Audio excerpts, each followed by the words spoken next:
बहुत ही गहरी सोच वाली शख्सियत जो हैं वो हमारे साथ हैं। जावेद साहब, महेश भट्ट साहब, मैं वही हूँ जिसे मंदिर की हवाओं के अंदर तुमने जूतों के तले रौंद दिया। मैं वही हूँ जिसे सारे भगवान खड़े चुप तस्वीर बनकर तकते रहे।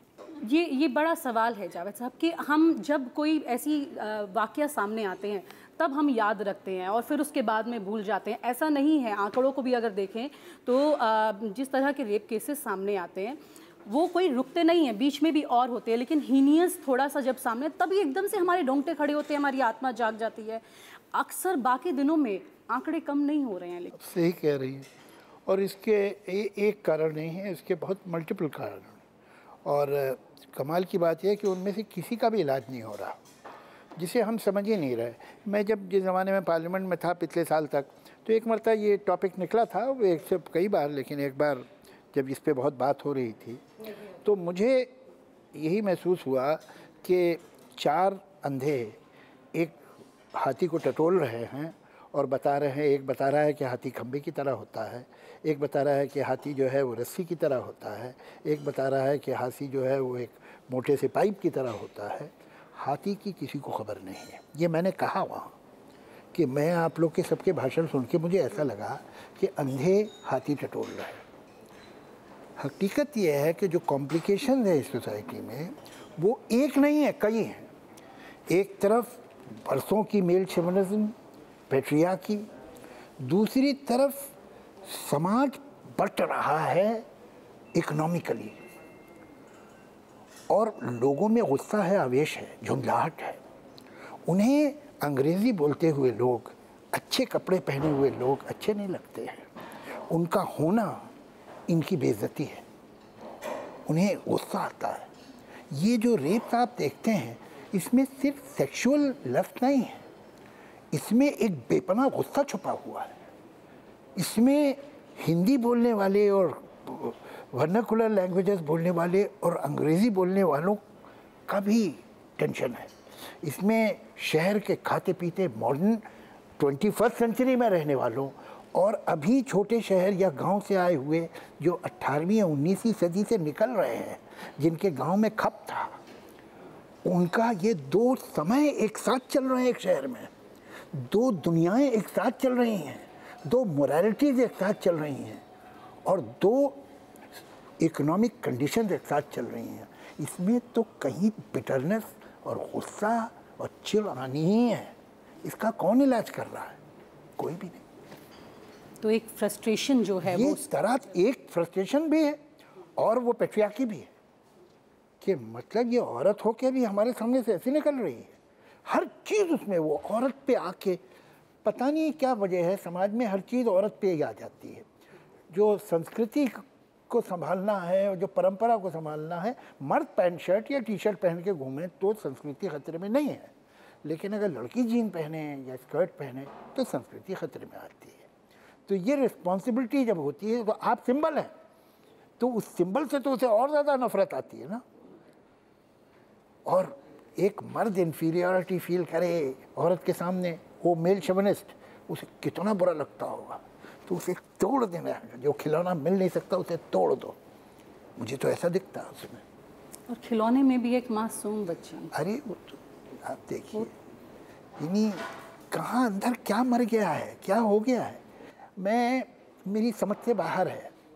मैं कोशिश करता हूँ कि जैसे अभी मैं बात कर रहा था कि आप कोई चरित्र लिख रहे हैं तो उसके पॉइंट ऑफ व्यू से सोचिए। इस चरित्र के पॉइंट ऑफ व्यू से मैं सोच ही नहीं सकता, मेरी समझ में ही नहीं आएगा ये कौन है। फिर क्या किया उसने? घर गया, खाना खाया, फिर सोया। अब पूजा की होगी, पता नहीं, पूजा भी की होगी उसने।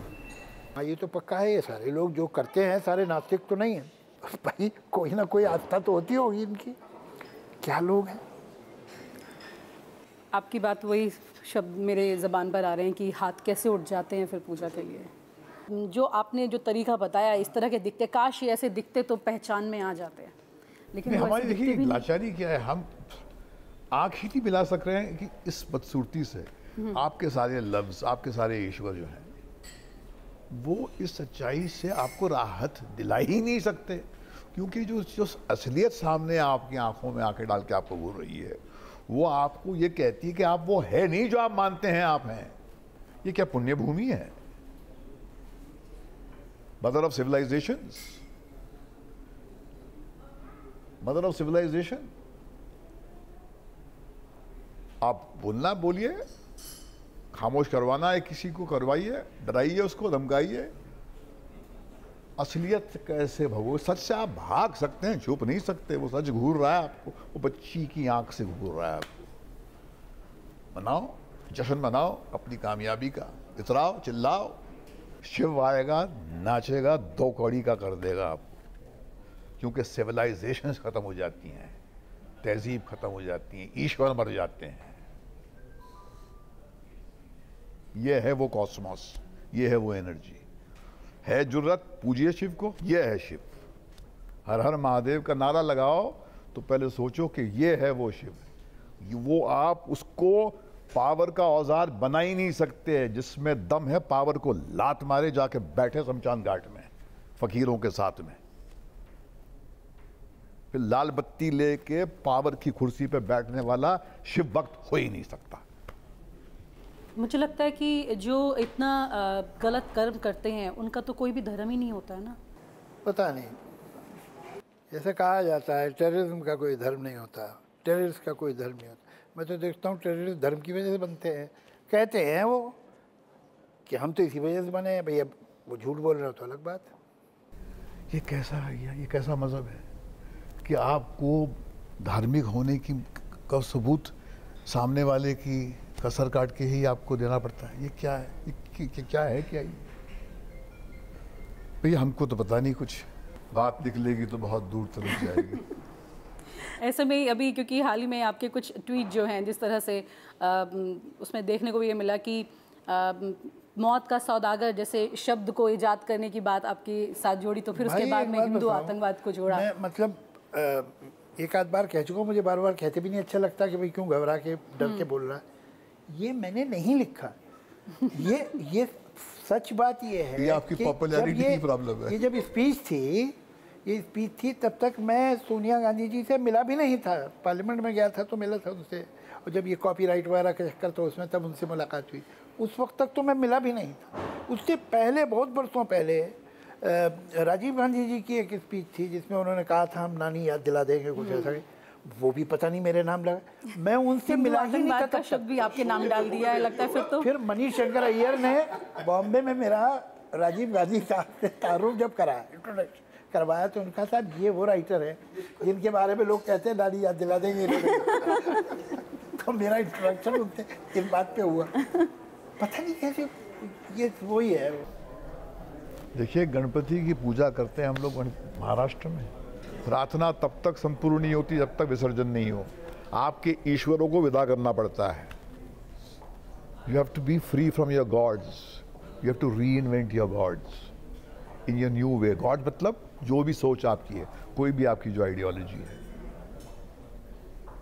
There is no full stop to things, that's it. इसी के साथ जब हम शुरुआत करते हैं समझने की तो समाज के भी कई पहलू सामने आते हैं, और उसे भी हमने आज और बहुत ही गहरे विचार के साथ जो हमारे साथ मेहमान हैं, शख्सियत हैं, उनके साथ हमने समझा है। बहुत बहुत शुक्रिया आपका न्यूज़ नेशन के साथ बातचीत। शुक्रिया। शुक्रिया।